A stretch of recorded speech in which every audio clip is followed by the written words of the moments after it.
मैं अकेला विधायक था सदन में जिसने कहा कि नहीं, अगर नहीं ये 3 लाख में कुछ हो रहा है तब दरी बिछाइए, एक मोटा सा आता है फॉर्म जिसको बोलते हैं, वो रुए का होता है, उसमें आप सोइए, लेकिन एक भी रुपया विधायकों को सुविधा के लिए नहीं दिया जाएगा। एकमात्र जयराम महतो ने इस आवाज को उठाया सदन के अंदर। जी, मैंने सलाह दिया है, क्योंकि ग्रामीण विकास पर राज्य के साथ साथ पूरे आम जनमानस की भी नज़र रहती है।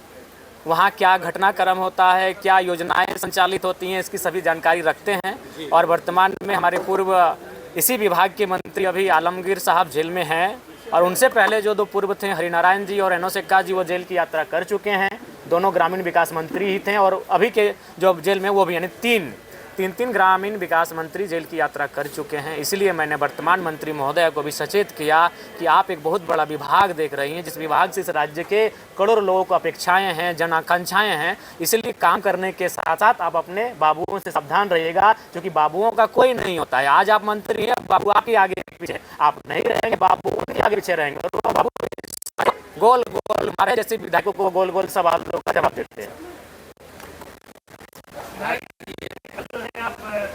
मेरा आवाज पेश के जो है छात्रों को छात्रवृत्ति दी है, 70% बोलने 3 लाख कम पड़ रहा है आवाज। नहीं, हमने उसमें भी पता नहीं, सिराज जी रिकॉर्ड में वॉइस नहीं आया। सही बात है, जब उन्होंने इस बात को कहा कि 3 लाख रुपए फर्नीचर में मिला है, उसको 10 लाख किया जाए, सभी विधायकों ने लगभग पीटा। सिर्फ मैंने कहा कि आप लोग दरी बिछा के सोइए, क्योंकि आवाज वॉइस रिकॉर्ड नहीं हुआ, क्योंकि हम लोग का कैमरा उस समय ऑफ रहता है। जो बोलते हैं, मैं अकेला विधायक था सदन में जिसने कहा कि नहीं, अगर नहीं ये 3 लाख में कुछ हो रहा है तब दरी बिछाइए, एक मोटा सा आता है फॉर्म जिसको बोलते हैं, वो रुए का होता है, उसमें आप सोइए, लेकिन एक भी रुपया विधायकों को सुविधा के लिए नहीं दिया जाएगा। एकमात्र जयराम महतो ने इस आवाज को उठाया सदन के अंदर।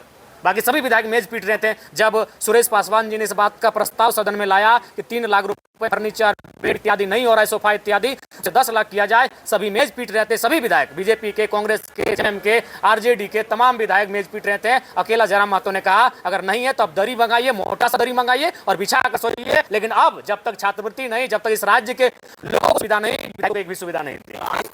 बड़ा है, मैंने नहीं लिया है, मैंने नहीं लिया, आपने भी देखा होगा, मैंने नहीं लिया है। अच्छा, ये जो ग्रामीण विकास की सोच हो सकती है ना, सामान्य तौर पे जिस वर्ग से विधायक आ रहे हैं, अगर वो आराम से तो आपने सैलरी क्या करेंगे, और बाकी जो इधर अन्य, अभी मैंने वही एक्सप्लेन किया।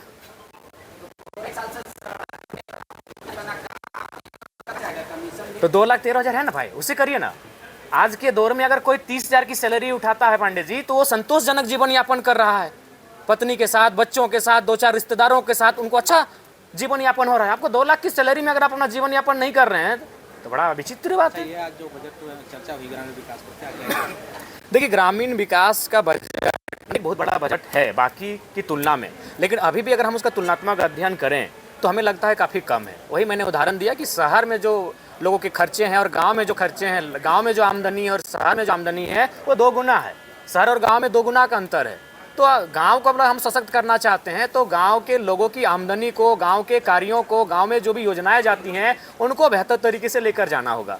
जब हम गांव जाते हैं तो हम लोग काम की बात करते हैं, जब हम काम की बात करते हैं तो मनरेगा की बात करते हैं, जब हम मनरेगा की बात करते हैं तो मनरेगा के घोटाले सामने आते हैं। मैं और साथ ही साथ मैं मंत्री जी को तो आपके माध्यम से, क्योंकि सदन में आज उतना समय मिला नहीं, आपके माध्यम से कहना चाहूँगा कि मनरेगा से राज्य सरकार को भी सीख लेना चाहिए। क्योंकि मनरेगा की योजना जब प्लान हो रही थी, प्लानिंग इसका किया जा रहा था, तो किसी पदाधिकारी ने सजेशन किया था कि इसे फ्री में दिया जाए। एक्चुअली वास्तव में मनरेगा की योजना फ्री योजना थी, लेकिन एक अधिकारी ने कहा कि आप उनसे लकड़ी कटवा लीजिए, आप उनसे जंगल में जाकर पत्ते चुनवा लीजिए, आप उनसे जाकर मिट्टी कटवा लीजिए, सड़क के धूल कण साफ करवा लीजिए, लेकिन फ्री में पैसा ना दिया जाए। वही मनरेगा है।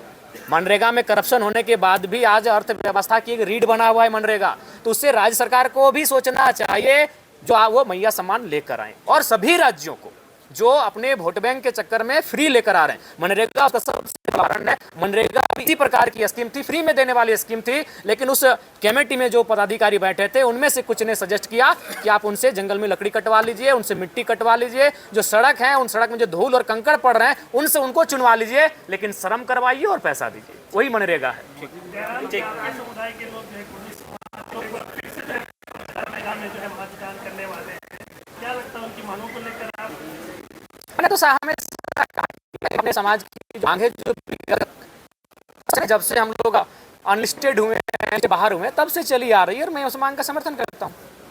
जयराम जी, नगर निकाय चुनाव का आज परिणाम आ रहा है, आपकी पार्टी के समर्थित उम्मीदवार कैसा प्रदर्शन कर रहे हैं अब तक? अभी तक 3 सूचना मिली है, एक बेरमो में, एक हजारीबाग में और एक बोकारो में। 3 जगह हम लोग पार्षद का चुनाव जीते हैं और एक नई पार्टी के लिए जिसका शहर में कोई जनाधार नहीं था, ये हमारे लिए सोने पे सुहागा है। लेकिन जीरान के आने के बाद जिस तरीके से यहाँ एड्रेस कर रही है सरकार की 5,000 पड़ेगा।